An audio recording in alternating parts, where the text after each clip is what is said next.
I am a Dutch-Swedish entrepreneur with a strong fashion base, actually fashion designer as my ground.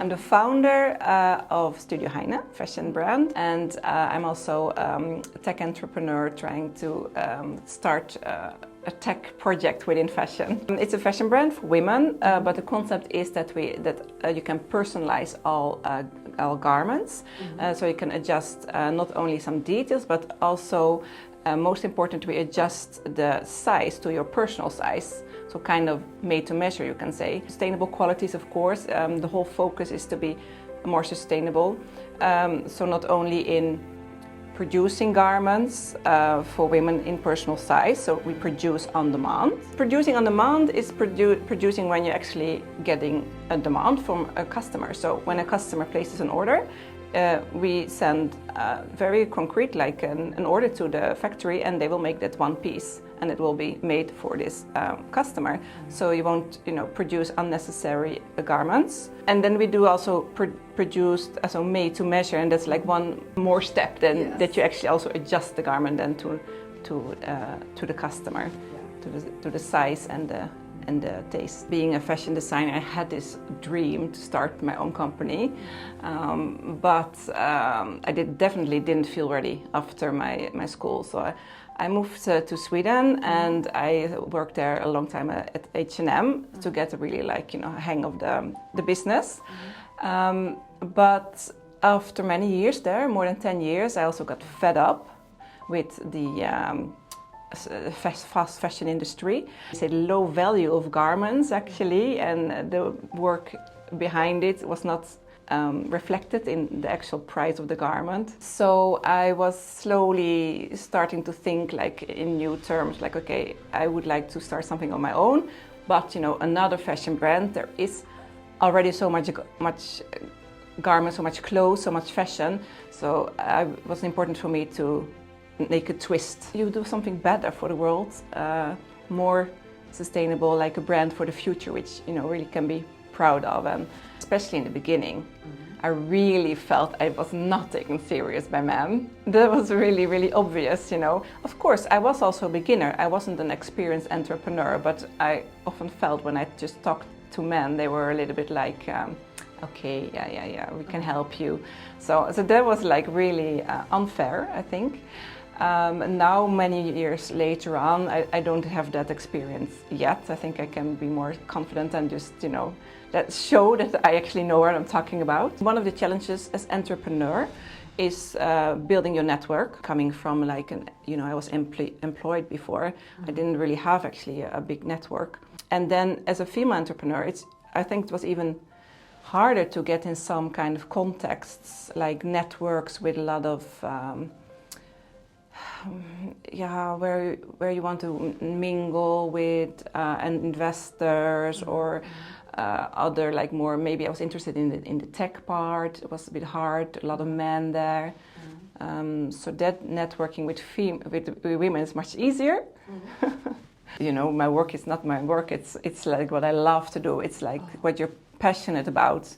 So I'm never tired of working. Unless it's bookkeeping, but I leave to someone else. That's the best thing. And just to come out of this, to meet all these other ambitious and people, often entrepreneurs or being some kind of independent people who work for themselves, I think that has been also really great. And just to all the time involve. When I was employed, after a while you were getting in this, okay, yeah, I know how to do this, I know. And now this is a journey which will never end. You learn all the time. It's soon launching. Next week we will finish it, and there's already a shop you can try it on. So this, I really believe in production on demand as one of the factors to be more sustainable in the future. So to not overproduce and to make more people happy, so you will get less returns, etc. One of the ways to actually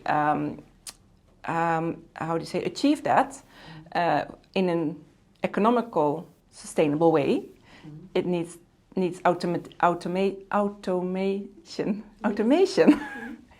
So this whole process needs to be optimized, otherwise it's not like, it cannot be, how do you say it, become on a big scale. So that's what we're working on. Very simply said, the whole vision is big, with a whole platform with automation of the process of producing on demand. So that means literally, if you as a customer order something online, then in the back end, there will happen an automized process when this order will be translated into a production order and will automatically goes to the production.